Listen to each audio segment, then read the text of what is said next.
नमस्कार, मैं हूं आमोद श्रीवास्तव।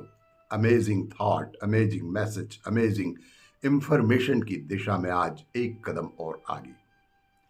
आज के इस चिंतन का विषय है स्वाध्याय और जीवन।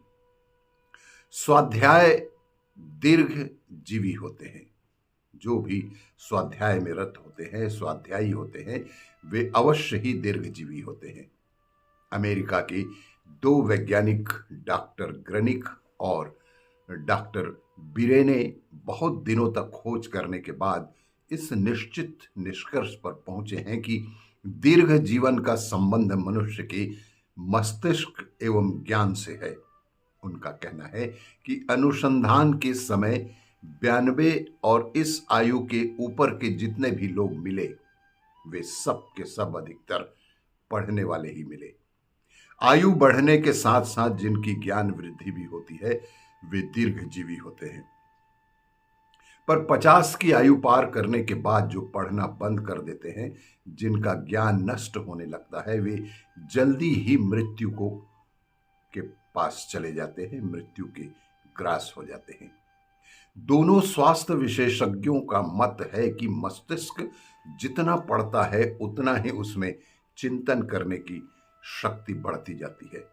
व्यक्ति जितना सोचता है, विचारता है, उसका नाड़ी मंडल उतना ही तीव्र रहता है।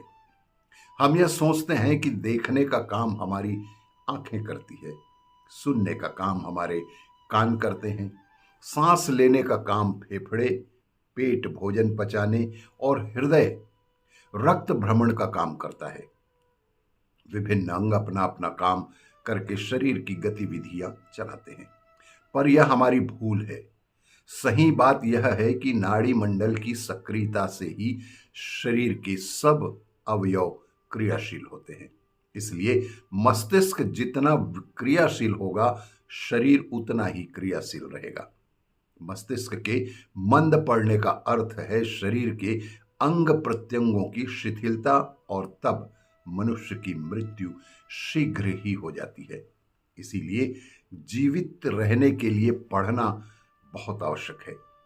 ज्ञान की धाराएं जितनी तीव्र होंगी, उतनी ही आयु भी लंबी होती जाएगी। हमारा मस्तिष्क जितना पुष्ट रहता है, शरीर उतना ही पुष्ट होगा, और मस्तिष्क के पुष्ट होने का एक ही उपाय है ज्ञान की वृद्धि, स्वाध्याय। शास्त्रकारों ने भी ज्ञान वृद्धि को ही अमरता का साधन कहा है। कि भारतीय ऋषि मुनियों का दीर्घ जीवन इस बात का प्रत्यक्ष प्रमाण है कि सभी ऋषि दीर्घजीवी हुए हैं। उनके जीवन क्रम में ज्ञानार्जन, स्वाध्याय ही सबसे बड़ी विशेषता रही है। इसके लिए तो उन्होंने वैभव विलास के जीवन तक ठुकरा दिए।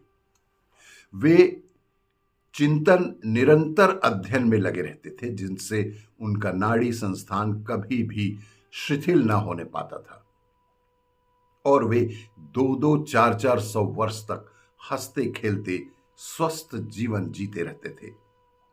पुराणों के अध्ययन से पता चलता है कि वशिष्ठ, विश्वामित्र, दुर्वासा, व्यास आदि की आयु कई कई सौ वर्ष की थी।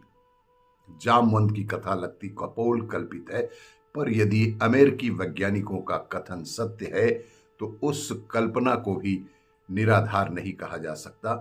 कहते हैं कि जामवंत बड़ा विद्वान था, वेद उपनिषद उसे कंठस्थ थे, वह निरंतर पढ़ा ही करता था, और स्वाध्यायशीलता के कारण ही उसने लंबा जीवन प्राप्त किया था।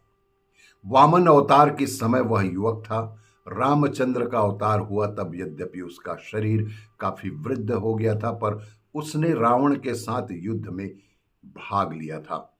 उसी जामवंत के कृष्णा अवतार में भी उपस्थित होने का वर्णन शास्त्रों में पाया जाता है।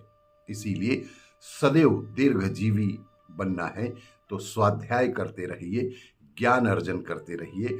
ज्ञान कहीं से मिले उसे अवश्य ही प्राप्त करने का प्रयास करें। आपको ये मेरा वीडियो अच्छा लगे तो लाइक करें, शेयर करें और सब्सक्राइब अवश्य करें। धन्यवाद।